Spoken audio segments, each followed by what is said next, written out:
Sucor ang pumunta sa opisina ni Atty. Mangawang. At sinasabi nila doon, kawawa naman po yung mga ilang pasyente ng hemodialysis. May dala-dala po silang petition ng mga constituent sa Cebu. Kawawa naman po kung mawawalan ng revenues ang ospital sapagkat may utang yata silang 60 million to upgrade their equipment and facilities. Ganun po ba ang magiging kadahilanan lamang, Mr. Secretary? E di sasabihin po ng iba, sabi nga ng isang paghahalimbawa namin, pag hinuli ng pulis yung driver, wag naman po, kawawa po itong mga pasahero namin. Hindi po ganun yata ang sinasabi ng batas eh. Kahit na po i-balance natin to, Mr. Secretary, paano natin madideter, paano natin matatakot ang mga healthcare institutions na gumawa ng sarit-saring napakaraming mga paglabag kung patatawarin naman pala natin sila. Ano po ba ang pinakabatayan po?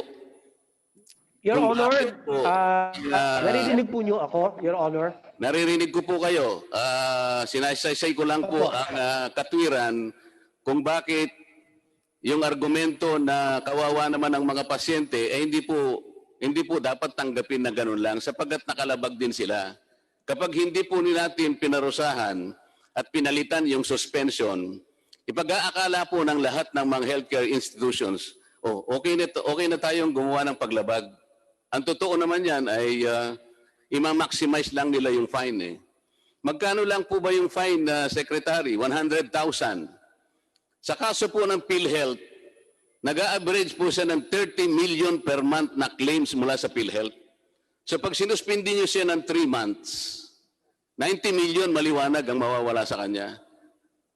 Eh di putong-puto, baryang-barya lang yung 100,000. Hindi po siya mangingimi o matatakot na uulit-ulitin ang ginawa nilang paglabag. Kokopyahin din yan ng ibang healthcare institutions.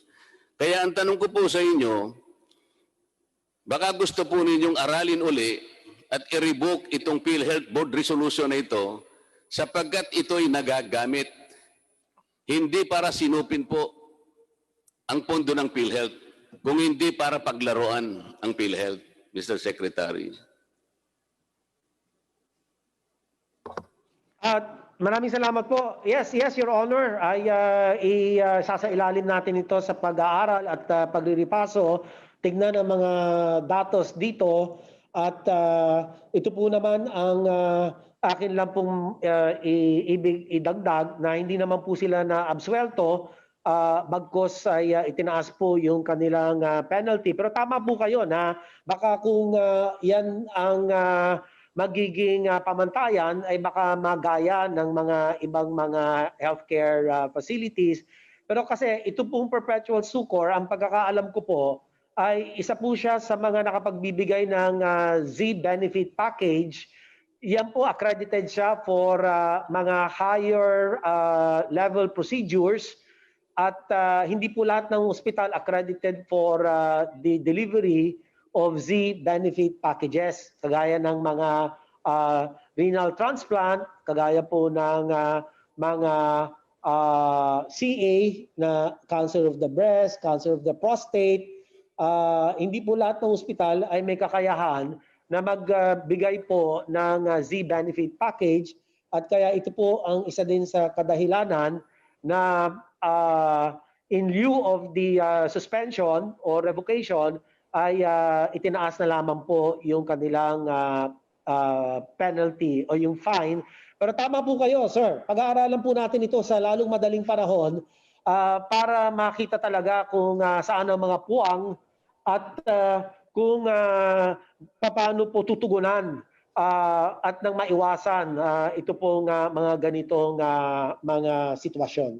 So, Secretary, total po ay papunta naman kayo sa pagre-revoke nitong PhilHealth Resolution 2334 at alam ko naman pong i-revoke ninyo sapagkat maling-mali.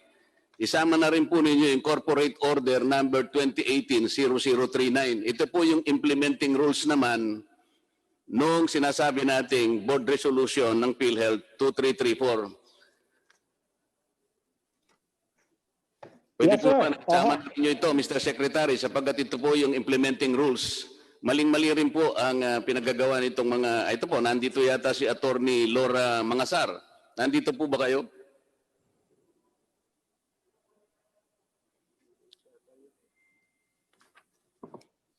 Hindi po kasi magiging mabuti, Mr. Secretary.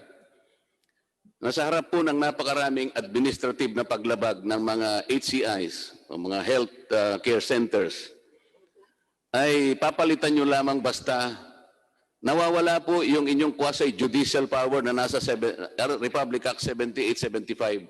Kaya po humaba itong pagtatalong ito, Mr. Secretary, at napapunta pa nga po doon sa pagkakakontempt ng inyong isang abogado rito dahil pinipilit niya na kahit po pala pinagtibay na ng inyong arbitration board at pinagtibay na rin ng inyong PhilHealth board at kayo naman ay sinuportahan ng Solicitor General, ipinipilit po niya sa kanyang pangangatwiran na pwede pa rin yung palitan dahil ang PhilHealth po ay merong quasi-judicial body.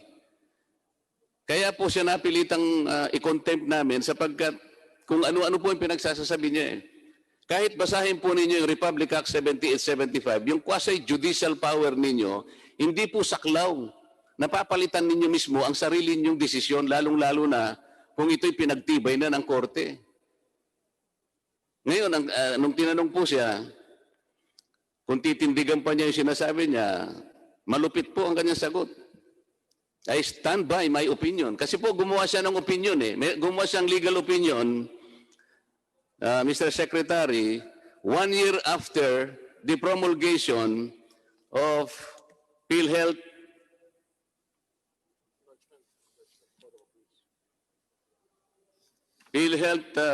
Board Resolution 2017. Ang pinag-uusapan po natin ay PhilHealth Board Resolution number 2334 series of 2017. Pagkatapos noon, gumawa nga po kayo ng IRR June 19, 2018. Ito siguro ang dahilan kung bakit gumawa ng legal opinion ang isang inyong abogado na nagngangalang Attorney Pocalian at kayo po pala ay merong power. Ito po yung salita niya. It is covered by the minutes. Because of the quasi-judicial power of PhilHealth, kayo po pala ay po pwedeng palitan ang inyong desisyon kahit na ito'y pinagtibay na ng korte. Napakalaki po ng implication noon. At yan daw po namang opinion niya, ipinagtibay pa po ng opinion ng Office of the Government Corporate Counsel. Eh kung ganito po yung mga abogado ninyo, Mr. Secretary, palagay ko mawawala kayo sa hulog. Kanya po pala napakarami ninyong pagdidesisyon na hindi po tumatama. Ang totoo po niyan, ewan ko kung totoo lang, nandito siguro yung mga iba. Bago po ma-appoint yung bagong PhilHealth President, yung natitirang ex-ecom po ninyo, Mr. po ninyo, Mr. Secretary, mukhang nag-uusap-usap sila and the ex-ecom was presided by Mr. yung COO, Arnel De Jesus. Arnel De Jesus, na ngayon ay hindi makapunta rito sapagkat napakarami raw niyang dinaramdam. Pero he presided an ex-ecom meeting installing Attorney Pocalian as the OIC, Senior Vice President for Legal. Hindi ko po malaman kung totoo yan. Sa mga tid, bago pa po ipaalam sa bagong presidente and CEO ng PhilHealth, meron na silang naipundar na OIC na pamalit yata doon sa isang nag-resign. At meron din pong pinalit na OIC na magsasubstitute sumandali doon kay Mr. Mas, SVP ng MSS yata. Alam po ba ninyo ito, Mr. Secretary, na nangyayari sa sarili ninyong bakuran? Baka hindi po ninyo alam ito eh.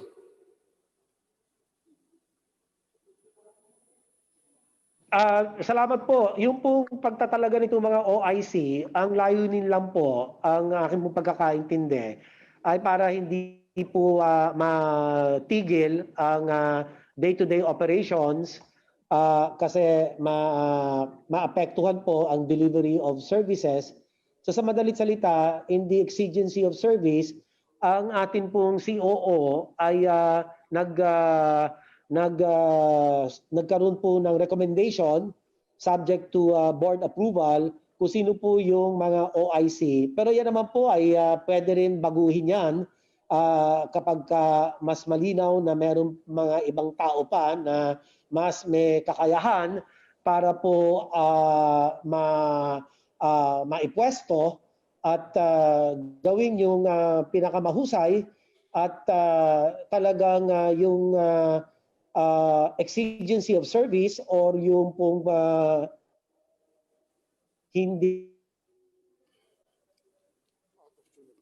maputol ang serbisyo, Mr. Chairman, Your Mr. Honor. Secretary, kayo na rin po nagsabi, para sa exigency ng service, dapat ipalit yung pinakamahusay.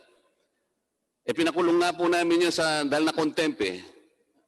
Ano po ba, parang nililibak po ba yung House of Representatives at siyang nilagay ulit dyan na OIC? Wala na po bang mas pulpul kaysa dyan, Mr. Secretary? Hindi na nga po namin maintindihan yung kanyang legal opinion. Isip-isipin po ninyo, ang sinasabi niya, even the finality of judgment, the immutability of judgment can be changed. Sinabi po niya yung kadahilanan. Isa po, clerical error. Ang isa po, non-pro tunc. Yung minsan naman po ay invalid, void ang judgment. Yung iba po naman ay buhay at kamatayan ang pinag-uusapan. Yung isa ay technicality. Alin man dito po ay hindi magagamit kung ang pag-uusapan po yung kaso ng perpetual succor sapagkat itong mga bagay na ito ay clerical errors lang. Tinanong namin siya kung clerical errors ito, kung void ang judgment ng arbitration ninyo. Hindi. Kung meron technicality, kung merong negligence, wala po. O bakit mo pipilitin ngayong palitan? Ang tanong po namin, hindi naman pala nyo sususpendihin ng perpetual succor, bakit nagrigudon pa kayo at umabot pa kayo sa Court of Appeals, doon din pala ang tuloy. Hindi po bang kasabihan natin, pagkahaba-haba man ng prosesyon, Secretary, sa simbahan din pala ang tuloy. So, nakikita po namin dito yung kawalan ng mekanismo. The rules broke down, Mr. Secretary. Pag ang pag-uusapan po ay paggasta, napakabilis po.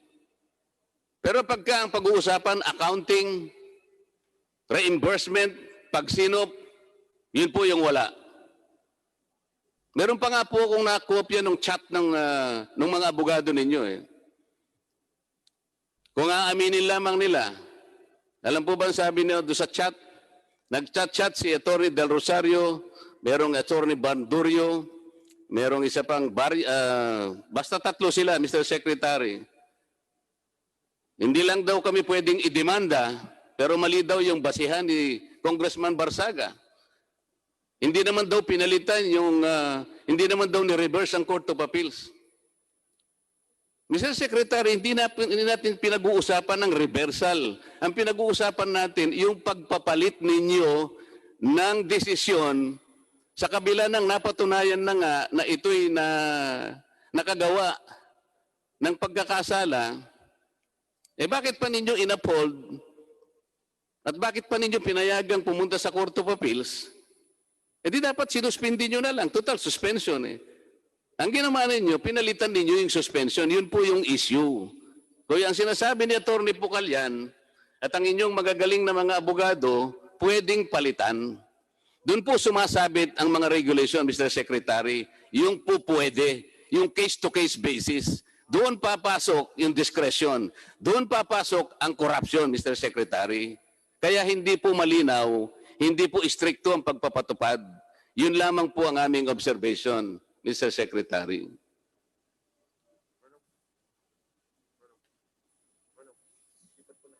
Akin sinabi kanina, i-review po natin ito at magsusumiti kami ng anuman mga hakbang para po ito ay maging malinaw for the sole objective of ensuring yung tinatawag po natin fiscal prudence and yung pong yung magandang sinabi niyo po kanina, cost containment, etc. ay pag-aralan din. At makakaasa po kayo, Mr. Chairman, na ito pong resolution na ito ay riripasuhin natin at titingnan kung ano pa ang pwedeng gawin para mas maisaayos. Ngunit gusto ko lang pong ibalik doon sa pagtatalaga ng OC, Your Honor, Mr. Chairman, ito naman po ay hindi nangangahulugan na hindi sila pwedeng palitan pa. In fact, yung board agreed to institute parang interim lang po ito and even ask for their curriculum vitae na gusto pong kutuhin ng board members ang kanila pong mga kwalifikasyon at kanila pong mga background and kung ito naman ho without prejudice to the appointment of a new set of interim officers. So we will take note of your very good recommendation, Your Honor, Mr. Chairman. Mr. Secretary, isa na lamang po. Meron po kayong PhilHealth Selection Board. Tama po?